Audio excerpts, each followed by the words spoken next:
മാധ്യമം പോഡ്കാസ്റ്റ്. മാധ്യമം editorial 2026 June 18 ശനി. ISROയിൽ നിന്നും മുൻനിര ശാസ്ത്രജ്ഞർ രാജിവെച്ചും സ്വയം വിരമിച്ചു മടങ്ങുന്നത് സംഘപരിവാർ നിയന്ത്രണത്തിലുള്ള കേന്ദ്ര സർക്കാരിൻ്റെ ശാസ്ത്ര നയത്തിൻ്റെ കൂടി പ്രശ്നമാണ് എന്ന് ചൂണ്ടിക്കാണിക്കുന്നതാണ് ഇന്നത്തെ എഡിറ്റോറിയൽ. ISROയെ തകർക്കുന്നത് ആരാണ്? ബഹിരാകാശ ഗവേഷണ പര്യവേക്ഷണ രംഗത്ത് ഇന്ത്യക്ക് ലോകഭൂപടത്തിൽ വിശേഷ പദവി നേടിക്കൊടുത്തതിൽ ഇന്ത്യൻ സ്പേസ് റിസർച്ച് ഓർഗനൈസേഷൻ അഥവാ ISRO വഹിച്ച പങ്ക് ഏറെ വലുതാണ്. പുതുനൂറ്റാണ്ടിൽ ബഹിരാകാശ ഗവേഷണ മേഖലയിൽ ലോകത്തെ വൻ ശക്തി രാഷ്ട്രങ്ങൾക്കൊപ്പം തന്നെയാണ് ഇന്ത്യയുടെ സ്ഥാനം. കഴിഞ്ഞ 25 വർഷത്തിനിടെ ISROയുടെ പ്രധാന ദൗത്യങ്ങളൊന്നും ഉന്നം തെറ്റിയിട്ടില്ല.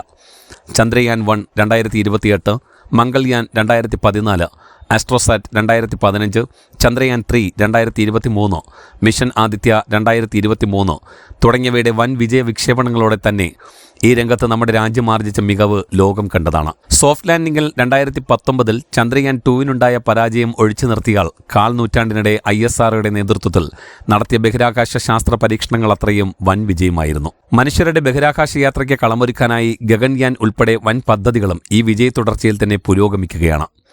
ഈ നേട്ടങ്ങളൊന്നും വെറുതെ സംഭവിച്ചതല്ല. കൃത്യമായ നയത്തിൻ്റെയും ആസൂത്രണത്തിൻ്റെയും അടിസ്ഥാനത്തിൽ ഗവേഷകരും ഭരണകൂടവും ഒരുമിച്ച് അണിനിരന്നപ്പോൾ വന്നു ചേർന്ന ചരിത്ര വിജയങ്ങളായിരുന്നു അവയൊക്കെയും. പ്രഥമ പ്രധാനമന്ത്രി ജവഹർലാൽ നെഹ്റുവിൻ്റെ ശാസ്ത്രാവബോധ ചിന്തകളും തദനുസൃതമായ ഭരണാസൂത്രണങ്ങളുമെല്ലാമാണ് ഇന്ത്യക്ക് സ്വന്തമായൊരു ബഹിരാകാശ ഗവേഷണ നിലയമെന്ന സ്വപ്നം യാഥാർത്ഥ്യമാക്കിയത്.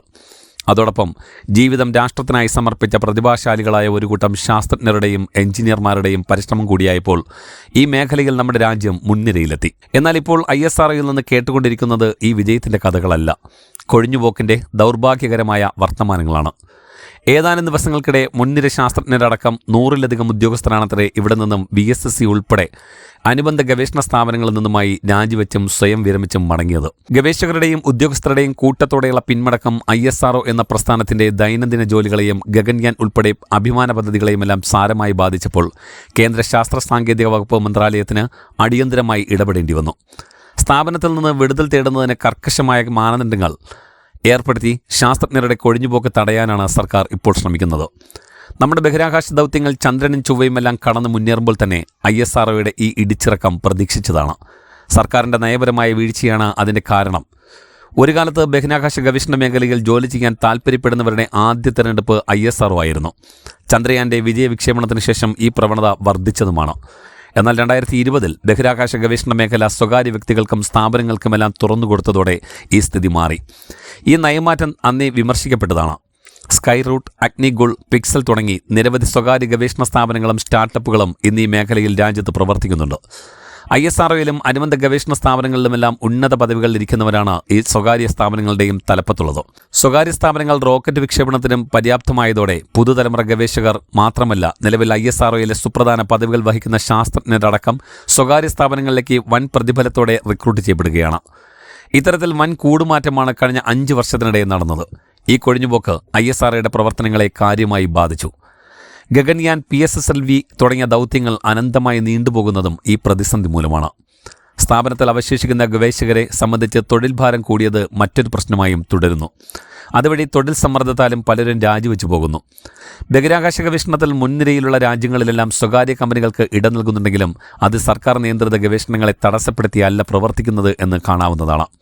എന്നാൽ ഇന്ത്യയിൽ നയരൂപവൽക്കരണത്തിലെ പാളിച്ച മൂലം ISRO എന്ന അഭിമാന സ്ഥാപനത്തിൻ്റെ പ്രവർത്തനം തന്നെയും അനിശ്ചിതത്വത്തിലായിരിക്കുകയാണ്. ഈ പാളിച്ച തിരുത്താൻ കേവലം ഉത്തരവുകൾ മതിയാവില്ല.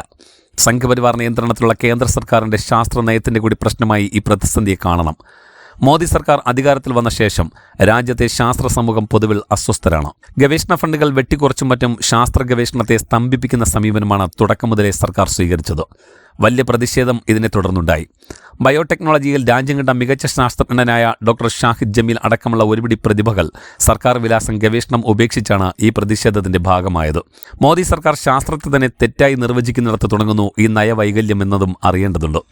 ശാസ്ത്രത്തിൽ പൗരാണിക ശാസ്ത്രമെന്നും ഭാരതീയ ശാസ്ത്രമെന്നുമൊക്കെ പുതിയ ശാഖകൾക്ക് രൂപം നൽകി പുരാണങ്ങളെയും ഇതിഹാസങ്ങളെയും ആദ്യം ചരിത്രമായും പിന്നീട് ശാസ്ത്രമായും അവതരിപ്പിക്കാനുള്ള ശ്രമങ്ങളാണ് ഏതാനും വർഷങ്ങളായി നടത്തിക്കൊണ്ടിരിക്കുന്നത്.